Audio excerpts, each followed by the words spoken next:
नॉर्मलता के बाद दूसरी इकाई पे है तो वह है मोलरता। कैपिटल एम से दर्शाया जाता है। परिभाषा अब भी ऑलमोस्ट वैसा ही है। आपने नॉर्मलता में लिया था विलियन का 1 लीटर, यहां पे भी आपको 1 लीटर विलियन लेना है। नॉर्मलता में आपने ग्राम तुल्यांक भारों की संख्या बताया था भूले हुए, यहां पे ग्राम मोलों की संख्या, विलय के ग्राम मोलों की संख्या। तो परिभाषा आपका क्या होगा? विलयन के 1 लीटर आयतन में घुले हुए विलय के ग्राम अनुभार या ग्राम मोलों की संख्या विलयन की मोलरता कहलाती है।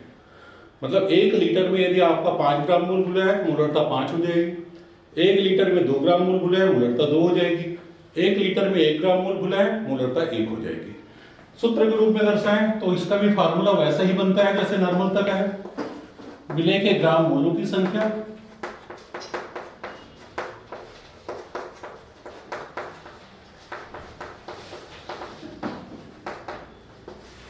बटे विलियन का लीटर में आएगा।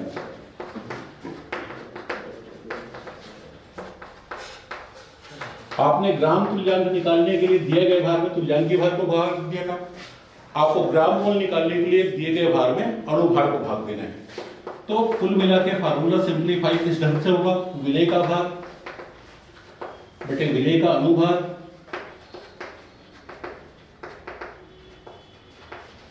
गुणित 1000 बटे विलियन का मिलीलीटर में आएगा।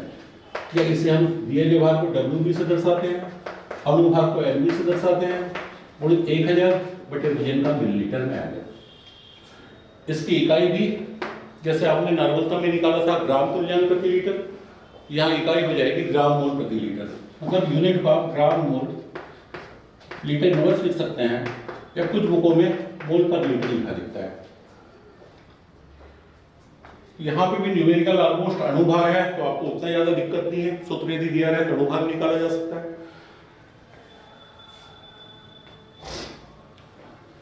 नॉर्मलता और मोलरता में संबंध पूछे जाते हैं वो आपको याद रखना चाहिए। नॉर्मलता बराबर मोलरता गुणित एन फैक्टर होता है।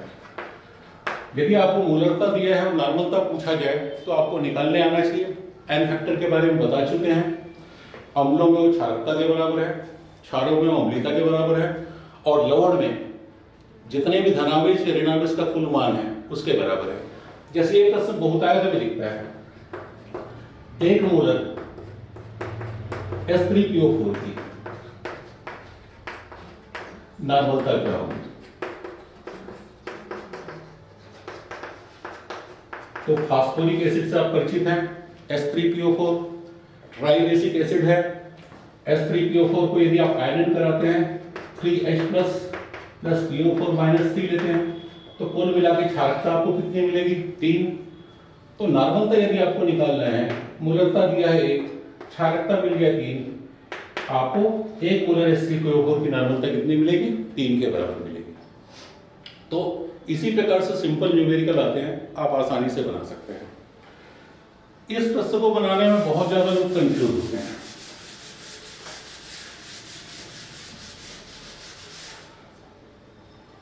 बड़ा स्ट्रेट फॉरवर्ड प्रश्न रहता है, जल की मोलरता क्या है?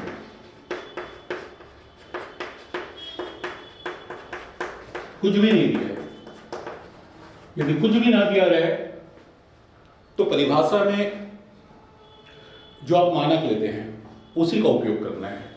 मोलरता के लिए आपके पास सूत्र रहता है दिया गया भार बटे अणुभार पूरी 1000 बटे विलियन का मिलीलीटर में आएगा। यदि आयतन नहीं दिया है तो मानक आयतन लेना है। मानक आयतन लेना है मतलब भी आपका क्या हो जाएगा? 1 लीटर। भार नहीं दिया है तो 1 ग्राम मोल आपको हमेशा लेना चाहिए। तो दिया गया भार कितना हो जाएगा? 18। सॉल्व करेंगे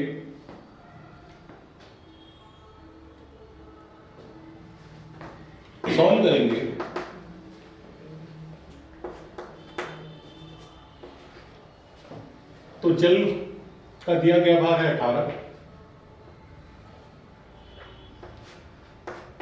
अणुभार भी 18,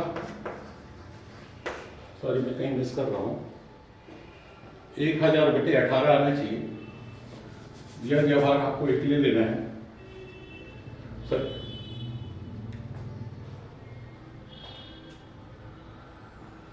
एक 1000 आपको दिया हुआ है, ये भी आप जानते हैं सर। आपको जल का आयतन यदि 1 लीटर दिया है, उसको भार में कन्वर्ट करें तो आपने पढ़ा होगा density is equal to mass by volume.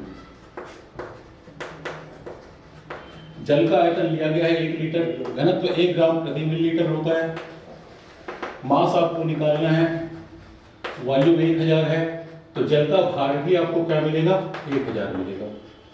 तो W भी आपको 1000 मिलेगा क्योंकि आपने 1 लीटर जल को लिया हुआ है। सॉल्व करेंगे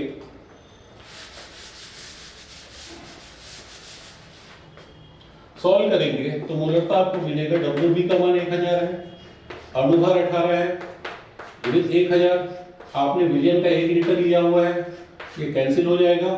1000/18 आप सॉल्व करेंगे 55.55 आता है। तो जल की मोलरता पूछा जाए तो भी 55.55 आना है, मोलरता पूछा जाए तो भी 55.55 आना है। मोलरता में आपने 1 लीटर जल लिया, मोलरता पढ़ेंगे तो आपको 1 किलोग्राम जल लेना है, मतलब ये 1 किलोग्राम रहेगा, ये भी 1 किलोग्राम हो जाएगा। ये कैंसिल होंगे, 1000/18 यहाँ पे भी आएगा, मोलरता में 55.55 ही आएगा।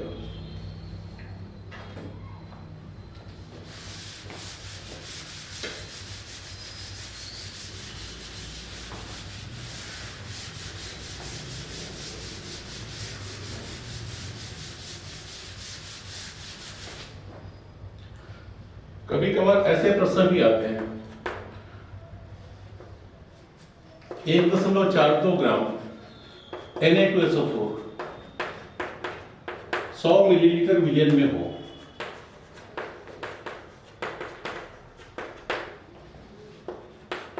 तो विलयन में Na प्लस आयन की मोलरता ज्ञात करें।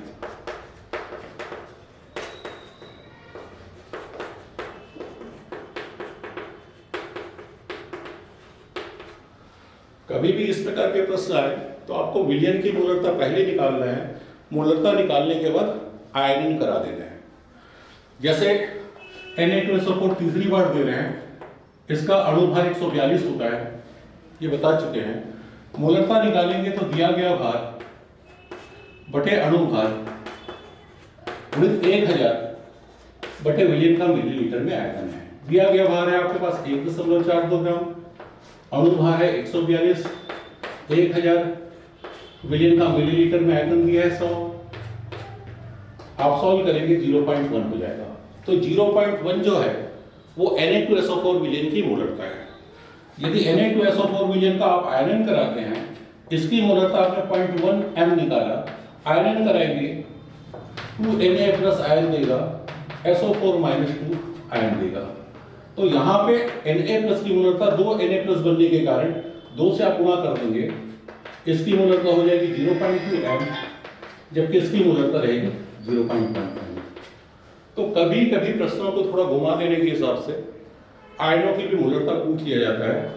सामान्य ढंग से आप विलयन की मोलरता निकालेंगे, विलयन की मोलरता निकालने के बाद आयनन करा करके आप इंडिविजुअल आयनों की मोलरता भी ज्ञात कर सकते हैं।